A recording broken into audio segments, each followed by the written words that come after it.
도널드 트럼프 미국 대통령이 12일 미국 백악관에서 열린 한미 정상회담에서 한국이 미국으로부터 상당한 양의 무기를 구매한다고 밝혀 그 무기의 전모에 관심이 쏠린다. 트럼프 대통령은 회담 모두 발언에서 한미 방위비 분담금 장기 계약 가능성을 언급하면서 한미 관계가 특별하다고 말했고, 이어 한국이 제트기 미사일 등 엄청난 양의 군사 장비를 미국으로부터 구매하기로 했다. 대규모 구매에 감사드린다고 말했다.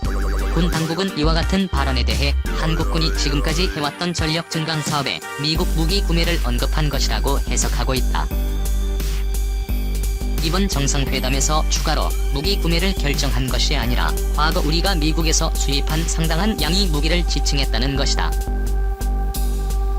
트럼프 대통령이 굳이 과거의 무기 구매 건을 언급한 것은 이번 회담의 효과를 미국 대내적으로 극대화하기 위한 것으로 풀이된다. 군 관계자는 11일 트럼프 대통령의 발언은 미국 내부용으로 활용될 수 있다며 이번 회담에서 추가로 구매하기로 결정된 것은 없는 것으로 안다고 말했다. 우리는 이미 미국으로부터 천문학적 규모의 무기를 구매하고 있다. 한국은 최근 10년간 미국산 무기의 제3위 수입국이다. 한국 이미 세계 제3회 미국 무기 수입국 국방기술 품질원이 지난 1월 발간한 세계 방산 시장 연감의 미국 2008에서 2017년 무기 수출 현황편에 따르면 미국은 지난 10년간 한국에 67억 3,100만 달러치의 무기를 판매했다. 사우디아라비아가 2위, 호주가 2위였다. 일각에서는 앞으로 우리 정부가 미국산 무기를 더 구매하는 방향으로 정책 변경을 시사한 것으로 해석하기도 한다. 군사 전문가들은 한국이 트럼프 정부 임기 내에 10조 원 이상의 무기를 더 구매할 가능성이 있다고 전망하고 있다. 공군 차세대 전투기인 F-35가 10대를 추가 구매할 가능성이 거론된다. 한국은 2021년께 첫 비행을 목표로 한국형 전투기를 개발하고 있으나 중국과 일본, 러시아 등 주변국이 향후 스텔스기를 대량 보유할 것으로 전망돼 첨단 스텔스기 추가 확보 필요성이 제기되는 것이다. 미국의 지상감시 정찰기인 조인트 스타즈도 한국이 향후 구매할 만한 무기 품목으로 분류된다. 국방부가 지난 1월 발표한 2015에서 2013년 국방중기 계획을 보면 신규 도입 전력의 합동이동 표적 감시 통제기가 포함됐다. 이를 미국산 조인트 스타즈로 결정할 가능성이 없지 않다. 미국은 동맹국들에게 조인트 스타즈를 구매해줄 것을 강력히 희망하고 있는 것으로 알려졌다. 우리 군은 늦어도 오는 2013년까지는 구매 계약을 체결할 것으로 보인다.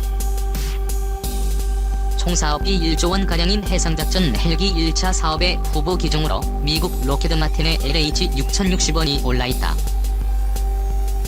1차 사업에서 선정돼 국내로 8대가 수입된 유럽제 레오나르도의 데이터 W159 와일드캣이 2차 사업에서도 선정된 것으로 전망됐으나 시모프가 가격을 낮추고 경쟁 입찰에 참여해 분위기가 달아오르고 있다. 수입 예정 무기 규모만 수조 원에 달해 이지스함에 탑재되는 X-엔트리 함대공 미사일 수입 가능성도 거론된다. 한 발당 250억 원가량인 에센스, 이 미사일은 150에서 500km를 요격할 수 있어 10에서 30km의 적어도미 사이를 요격하는 패트리엇 40에서 150km의 고고도 미사일을 요격하는 사두와 함께 요격 3종망을 갖출 수 있다. 패트리엇과 한국형 패트리엇 4대를 배치 완료하고 한국형 4대를 개발하고 있는 한국 입장에서 액세서리의 가세는 북한 탄도미사일 대비 철통 같은 요격망을 구성할 수 있게 된다. 한국군은 과거에도 미국산 대형 무기를 다수 도입해왔다. 지난 2014년 총 사업비 7조 4천억 원을 들여 F-35에 스텔스 전투기 40대를 미국에서 수입하기로 결정했고, 지난달 말 F-35가 첫 2대가 한국 공군기지에 도착했다. 올해 안으로 총 10대가 한국에 도착하고 내년과 내후년까지 추가로 30대가 순차적으로 국내로 배치된다. 군은 고고도 무인 정찰기인 글로벌 호크 4대를 8,800억 원에 미국에서 수입하기로 결정. 오는 8월 1호기가 한국에 도착한다. 지난해 사업비 1조 9천억 원에 달하는 차기 해상 초계기로 미국 보잉의 포세이돈 6대를 수의계약 방식으로 구매 결정하기도 했다. 이런 과거 구매에 미국산 대형 무기 사업만 합해도 총 10조 원에 달한다. 트럼프가 한국에 판매하려는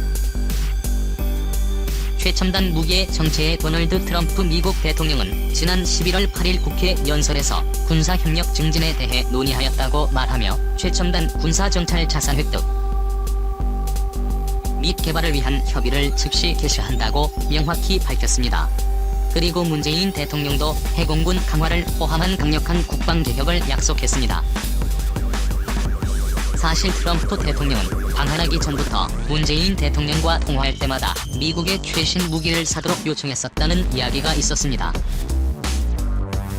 이후 트럼프 대통령이 트위터를 통해 일본과 한국이 미국으로부터 최첨단 군사장비를 이전보다 훨씬 더 많이 구매하도록 허락하겠다고 밝혔으며 백악관까지 트럼프 대통령은 한국이 수십억 달러에 달하는 미국산 군사 장비를 구매하는 것을 개념적으로 승인했다고 밝혔습니다. 미국이 우리나라에 대규모로 수출할 최첨단 무기는 북한과의 전쟁에서 군사시설과 공격 목표를 찾아내서 파괴할 수 있는 정보감시 정찰용 무기일 가능성이 높습니다. 정보감시 정찰은 우리 군에게 꼭 필요합니다. 문재인 대통령은 지난 9월 28일 국군의 날 기념사를 통해 우리가 전시작전권을 가져야 북한이 우리를 더 두려워하고 국민은 군을 더 신뢰하게 될 것이라고 공표했습니다. 만약 우리나라가 전시작전권을 회수하게 될 경우 정보감시 정찰 기술은 더욱 중요해진다. 그렇다면 우리나라가 수입할 확률이 높은 미국 최첨단 무기에 대해 소개해보겠습니다. 가능성 높은 무기는 첫 번째는 어벤져가 있습니다. 제너럴 아토믹스 에어론 옵티컬 시스템이 만든 이무인 항공기는 미국 중앙정보국과 미공군이 아프가니스탄, 파키스탄 및 시리아 등지에서 광범위하게 사용했었습니다. 어벤져는 센서와 폭탄을 1.3.6톤까지 적재할 수 있으며 세상에서 가장 치명적인 무기 중 하나로 알려져 있습니다. 오바마 정부 당시 우리나라에 수출한 글로벌 호크는 사실 오로지 정찰용으로만 사용할 수 있고 무기가 탑재되지 않은 것이었습니다. 그런 이유로 우리나라 국방부는 2021년 완성을 목표로 무장 전투에 투입할 수 있는 무인 항공기를 자체 개발하는 데 약 5천억 원을 지출하고 있습니다. 조인트 스타스는 최대 10시간가량 비행하면서 고성능 감시 레이더로 250km 밖의 지상 표적 600여 개를 동시에 추적 감시하는 전략 정찰기입니다. 표적 종류는 물론이고 차량 형태도 파악할 수 있습니다. 적표적의 좌표를 아군 전투기와 미사일 보병부대에 실시간으로 알려져 즉각 타격을 유도하는 기능도 갖고 있습니다. 조인트 스타스는 한 차례 비행으로 한반도 면적의 5배 면적의 적 지상군 동향을 손금 보듯 파악할 수 있는데 이는 비무장지대 인근 상공에서 평양에서 원산선 이남지역과 그 후방의 미사일 이동식 발사 차량과 방사포 등 북한군 동향을 훤히 들여다볼 수 있다는 뜻입니다. 센티넬과 같은 스텔스 무인 공격기도 우리나라가 눈독을 들이는 무기입니다. 각종 전자전 기능도 갖추고 있으며 스텔스 기능을 갖추고 15km 상공에서 은밀하게 정착 활동을 합니다. 덕분에 레이더망에 포착되지 않고 핵미사일 탈출을 거머쥔 김정은과 북한 수뇌부를 제거하는 데 유용합니다. 정확한 사양은 철저하게 비밀에 붙여져 있습니다. 미 국방부는 올해 초 최신 해상 미사일 SN-6의 해외 판매를 승인했습니다. 핵심 1회말 계열 중 가장 긴 사정거리의 파생형은 170km 언저리에 불과했지만 액션 킴6는 240에서 460km 허나 되기 때문에 우리나라가 도입한다면 사거리 300km 이상인 북한의 탄도미사일을 해상에서 요격할 수 있습니다. 실제로 도입이 된다면 배치 대상은 2020년대 중으로 도입될 총 4척의 개량형 세종대왕급 이지스 구축함이 될 것으로 예상됩니다.